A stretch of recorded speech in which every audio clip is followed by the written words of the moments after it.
इन classes को रोजाना live attend करने के लिए अभी डाउनलोड करें परीक्षा ऐप और एमपीपीएससी लाइव वीडियो कोर्स में एडमिशन लें, क्योंकि अब मिलेगा ऑफलाइन क्लासेस का संपूर्ण अनुभव ऑनलाइन घर बैठे। ठीक है, आ जाइए बेटा।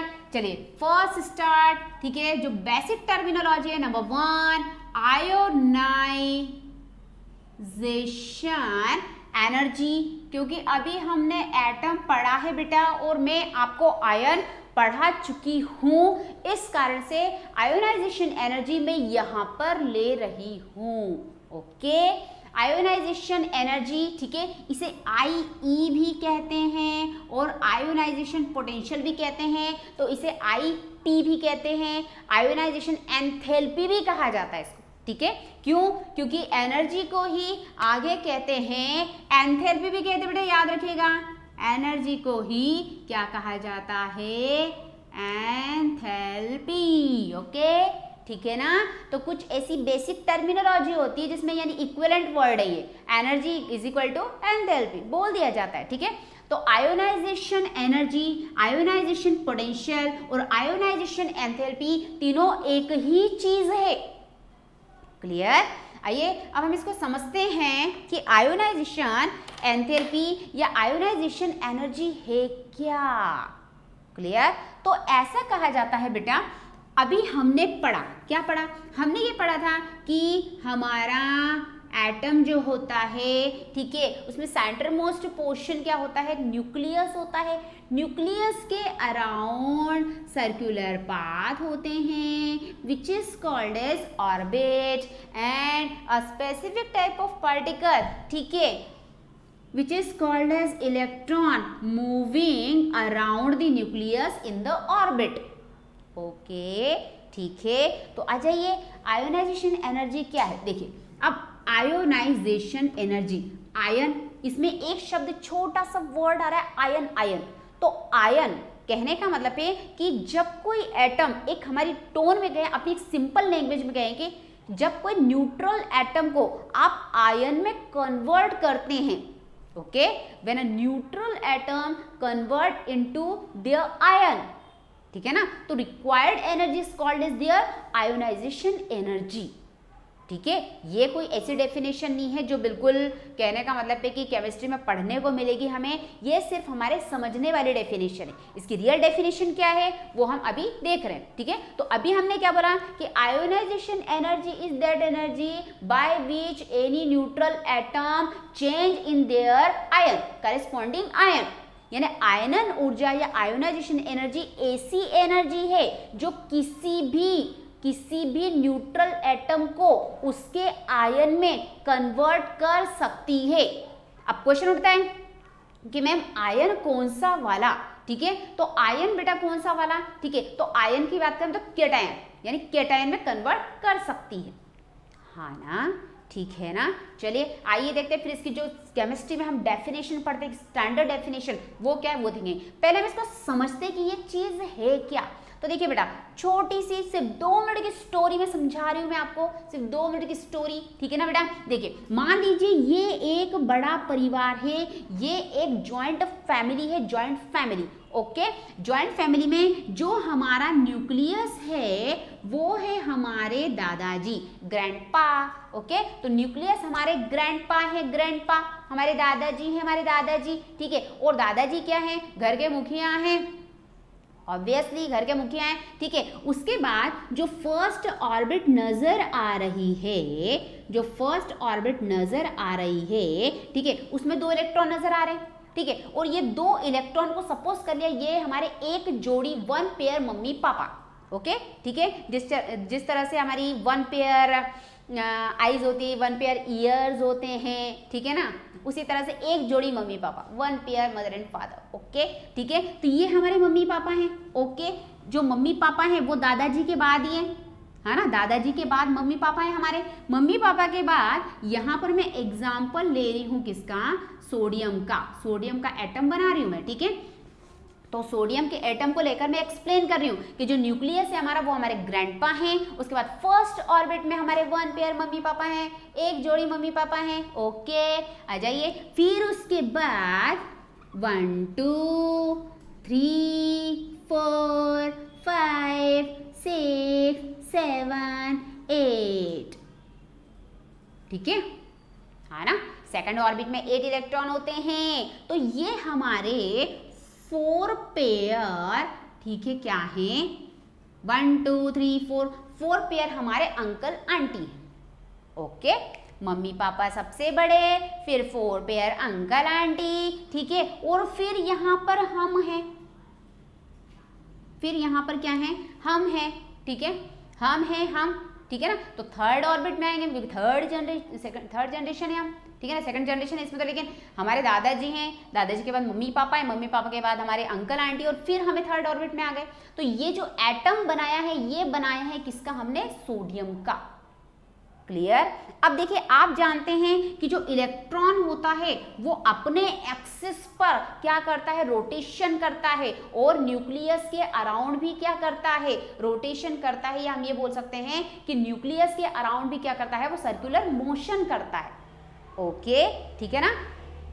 जैसे जैसे हम न्यूक्लियस से दूर जाते जाते हैं, जैसे जैसे न्यूक्लियस से दूर जाते हैं, यानी बाहर की ऑर्बिट की ओर जाते हैं, हाँ ना, ये हमारी फर्स्ट वाली ऑर्बिट है, n = 1, n = 2, n = 3। तो जितना बाहर जाएंगे आप, जितना दूर जाएंगे न्यूक्लियस से, उतना न्यूक्लियस का अट्रैक्शन जो है आउटर मोस्ट ऑर्बिट पर कम होता जाता है, हाँ ना। कहने का मतलब है कि न्यूक्लियस का अट्रैक्शन फर्स्ट ऑर्बिट पर सबसे ज्यादा होगा क्योंकि सबसे क्लोज होगी, फिर उससे कम होगा सेकंड ऑर्बिट पर, और सबसे कम होगा इस डायग्राम में थर्ड ऑर्बिट पर, जो है वो अट्रैक्शन जो है सबसे कम होगा। क्लियर, ठीक है ना। अब मान लीजिए, ठीक है, अब मान लीजिए, ठीक है, कोई आया, ठीक है, कोई एक फैक्टर आया जो इस फैमिली को क्या करना चाहता है, डिस्ट्रॉय करना चाहता है, तोड़ना चाहता है, ठीक है ना, और क्या करना चाहते हैं कि सबका सेपरेशन हो जाए, सेपरेशन, इस फैमिली को सेपरेट कर दिया जाए। ओके, तो अब कोई फैक्टर आया, मान लीजिए यहाँ पर मंथरा M फैक्टर आया, मंथरा M, ठीक है, बहुत ज़्यादा समय से प्रचलित नाम जो है हिंदी में मंथरा M फैक्टर आया, और M फैक्टर ने हमारे पास आकर कहा, यानी भड़काने वाली एनर्जी दी, हाँ ना, भड़काने वाली एनर्जी दे रही है। ये कह रही, मंत्रा कह रही है कि अरे आपको तो घर में कोई इंपॉर्टेंस ही नहीं देता है, देखिए तभी तो आपको थर्ड ऑर्बिट में पटक दिया है, बिल्कुल भी कोई इंपॉर्टेंस नहीं देता है। हाँ, आपके दादाजी तो, ग्रैंडपा तो बिल्कुल भी इंपॉर्टेंस नहीं देते हैं। देखिए, फर्स्ट ऑर्बिट में आपके मदर एंड फादर हैं, सेकंड ऑर्बिट में आपके अंकल और आंटी हैं, और थर्ड ऑर्बिट में आपको अकेले को पटक दिया है, यहाँ पर कोई इंपॉर्टेंस नहीं है आपकी, ठीक है। तो जब इतनी एनर्जी की हमारे पास आई, ठीक है, इतनी एनर्जी हमारे पास आई, तो पहले इलेक्ट्रॉन क्या बोलेगा, अरे नहीं नहीं, यानी हम बोलेंगे अरे नहीं नहीं, मेरी फैमिली बहुत अच्छी है, बहुत केयरिंग है, और जो मेरे ग्रैंडपा हैं वो मुझे बहुत सपोर्ट करते हैं, मेरी मम्मी पापा बहुत सपोर्ट करते हैं, अंकल आंटी बहुत सपोर्ट करते हैं, मैं यहाँ हूँ तो क्या हुआ, फैमिली तो मेरी है ना। अब M फैक्टर सोचता है कि अरे ये तो यानी कहने में ही नहीं आ रहा है, तो फिर ये क्या करेगा, और एनर्जी लेवल को बढ़ाएगा, ठीक है, और ज़्यादा भड़काने वाली एनर्जी दे रहा है। ये एनर्जी क्या दे रहा है, ये एनर्जी दे रहा है इस इलेक्ट्रॉन को, ठीक है, और एनर्जी देगा। अच्छा, अब क्या बोलेगा M फैक्टर बोलेगा कि अच्छा यदि इतनी ही ज़्यादा आपकी इंपॉर्टेंस है तो फिर सबको पास पास और आपको दूर क्यों पटक दिया है, रहने दो, हाँ कोई इंपॉर्टेंस नहीं है आपकी।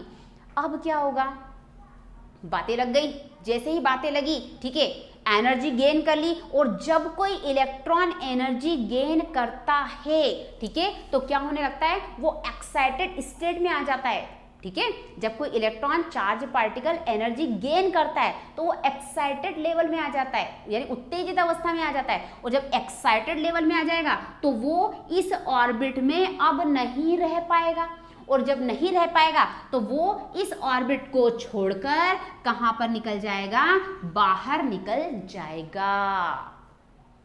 कुछ समझ में आ रहा है, ठीक है, यानी इलेक्ट्रॉन को एस्केप कर दिया, किसने, इस एनर्जी ने इलेक्ट्रॉन को आउटर मोस्ट ऑर्बिट से बाहर कर दिया, और जब इलेक्ट्रॉन आउटर मोस्ट ऑर्बिट से बाहर हो जाता है सोडियम का, ठीक है, तो कहने का मतलब है ये ऑर्बिट खत्म हो जाएगी, यानी थर्ड ऑर्बिट रहेगी ही नहीं, और जब थर्ड ऑर्बिट नहीं रहेगी तो एटम का साइज, अब ये क्या बन जाएगा, अब ये Na पॉजिटिव आयन बन गई है, और आपकी जो आयन है उसका साइज कैसा हो जाएगा, छोटा हो जाएगा। बात समझ में आ रही है, क्या हो जाएगा, आयन का साइज छोटा हो जाएगा। कहने का मतलब है इन्फ्रेंस ये निकलता है कि जब कोई electron, when a electron escape from outermost orbit of any atom, then ion will be formed and these ion are smaller than main atom.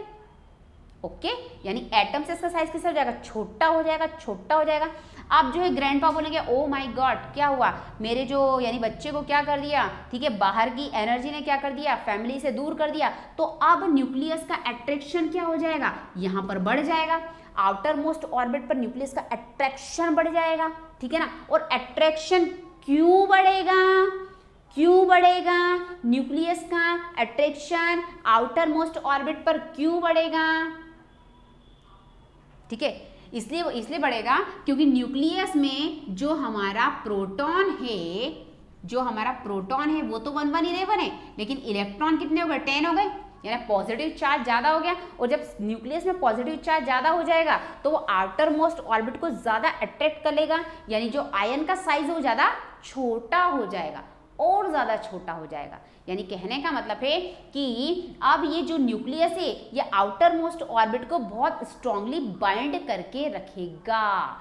तो यहाँ पर भले ही हम कमेंट्स में जॉइंट फैमिली के लिए कुछ भी बोलें, लेकिन ये यूनिवर्सल ट्रुथ है कि जिस फैमिली में मन की दूरियां सबसे ज़्यादा होती है वहाँ से किसी भी पर्सन को निकालना बहुत आसान है, लेकिन जिस फैमिली में मन की दूरियां बहुत कम होती हैं, यानी स्ट्रॉन्ग कॉन्टेक्ट्स होते हैं हार्ट टू हार्ट के, उस फैमिली को तोड़ना बहुत मुश्किल होता है, ठीक है। तो आयोनाइजेशन एनर्जी ये एक्सप्लेन करती है। अभी मैंने कुछ समय पहले ही बोला कि साइंस बहुत कुछ सिखाता है, तो साइंस ये चीज सिखा रहा है यहाँ पर, ठीक है। तो अब हम आयोनाइजेशन एनर्जी को किस तरह से एक्सप्लेन कर सकते हैं। तो आयोनाइजेशन एनर्जी के लिए स्टेटमेंट कुछ ऐसा हो सकता है कि minimum amount of energy, minimum amount of energy which is required to escape electron from outermost orbit of the any atom is called as their ionization energy. Clear?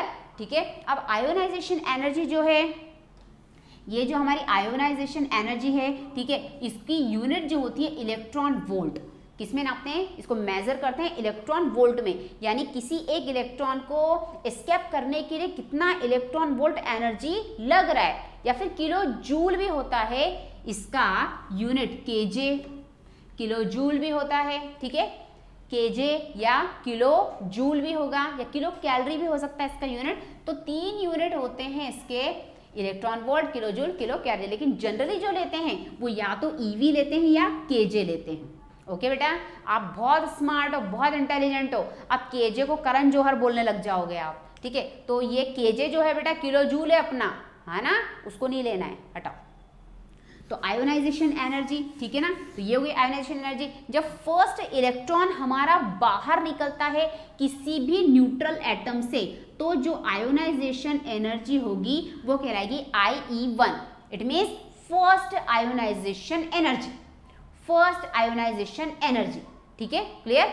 जब second electron निकलेगा किसी भी आयन से, अब second electron ion से निकलेगा ना, ठीक है, तो वो कहलाएगी आपकी second ionisation energy IE2। It means second ionisation energy. इस तरह से यदि थर्ड इलेक्ट्रॉन बाहर निकला, ठीक है, तो वो कहलाएगा थर्ड आयोनाइजेशन एनर्जी या IE3 कहलाता है।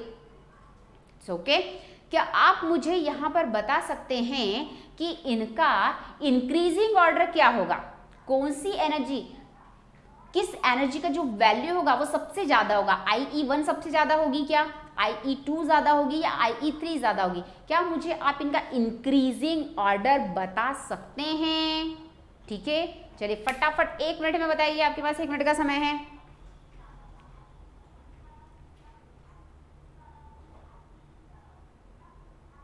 ठीक है ना, तो कहने का मतलब है कि इसका इंक्रीजिंग ऑर्डर ऐसा होगा, यानी IE3 मैक्सिमम होगी, maximum then IE2, then IE1। क्यों बेटा? जैसे जैसे किसी एटम से इलेक्ट्रॉन रिमूव होते जाएंगे वैसे वैसे उसका साइज छोटा होता जाता है, और जब साइज छोटा होता जाएगा तो इलेक्ट्रॉन को, नए इलेक्ट्रॉन को, न्यू इलेक्ट्रॉन को रिमूव करने के लिए ज़्यादा एनर्जी लगेगी, है ना। फॉर एग्जाम्पल यदि मैं यहाँ पर एल्यूमिनियम का एक एग्जाम्पल ले लूँ, ये मैंने लिया एल्यूमिनियम, और एल्यूमिनियम का सिंबल Al होता है बेटा, और एटॉमिक नंबर 1313 होता है। It means number of electron is equal to 1313 and number of proton is equal to also 1313 होगा। ओके, यदि मैं यहाँ पर इसका डायग्राम बनाऊँ, डायग्राम बनाऊँ तो कुछ ऐसे बनेगा, ठीक है। एल्यूमिनियम का ये तो न्यूक्लियस बन गया मेरा, और न्यूक्लियस में आपको पता है, चलो मैं प्रोटॉन लिख रही हूँ यहाँ पर, न्यूट्रॉन मेंशन नहीं कर रही हूँ, ठीक है। मैंने यहाँ पर प्रोटॉन लिखे, प्रोटॉन इज इक्वल टू 13, ठीक है। First orbit, second orbit and third orbit, ठीक है। फर्स्ट ऑर्बिट में 2 इलेक्ट्रॉन, सेकेंड ऑर्बिट में 1 2 3 4 5 6 7 8, 2 and 8 10, रेस्ट कितने बाकी हैं? 3, तो 1 2 and 3, ये हो गया हमारा एल्यूमिनियम, ठीक है। अब इसमें से जब फर्स्ट इलेक्ट्रॉन निकलेगा, ये फर्स्ट इलेक्ट्रॉन निकला तो वो होगी IE1, है ना। जब एक इलेक्ट्रॉन इसमें से रिमूव हो जाएगा बेटा, ये एक इलेक्ट्रॉन रिमूव हो गया तो साइज क्या होगा?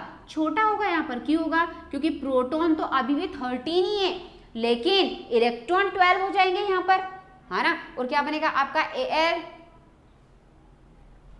क्या बनेगा आपका Al2 प्लस, Al प्लस, ये आपका प्रोटॉन 13 1 2, ठीक है। और एक और ले लेते हैं हम,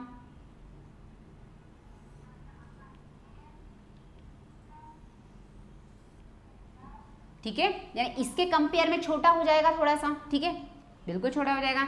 ये होगा आपका 1 2 1 2 3 4 5 6 7 8, और ये आपका 1 and 2, ठीक है। ये आपका Al है, एल्यूमिनियम है, ये Al प्लस है, देन एक और निकलेगा Al2 प्लस और Al3 प्लस, तो साइज और ग्रेजुअली क्या होता जाएगा? छोटा होता जाएगा।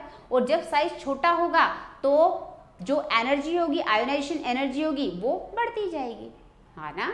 तो कुछ इस तरह से IE1 is less than IE2 is less than IE3, और यदि फोर्थ इलेक्ट्रॉन भी निकालना हो आपको तो is less than IE4 and so on, आगे भी ऐसा ही। ओके दोस्तों, ऐसी और वीडियोस के लिए अभी सब्सक्राइब कीजिए MP परीक्षा चैनल को और बेल आइकन दबाना ना भूलें। और अगर आप किसी भी एग्ज़ाम की तैयारी कर रहे हैं तो अभी डाउनलोड करें परीक्षा ऐप।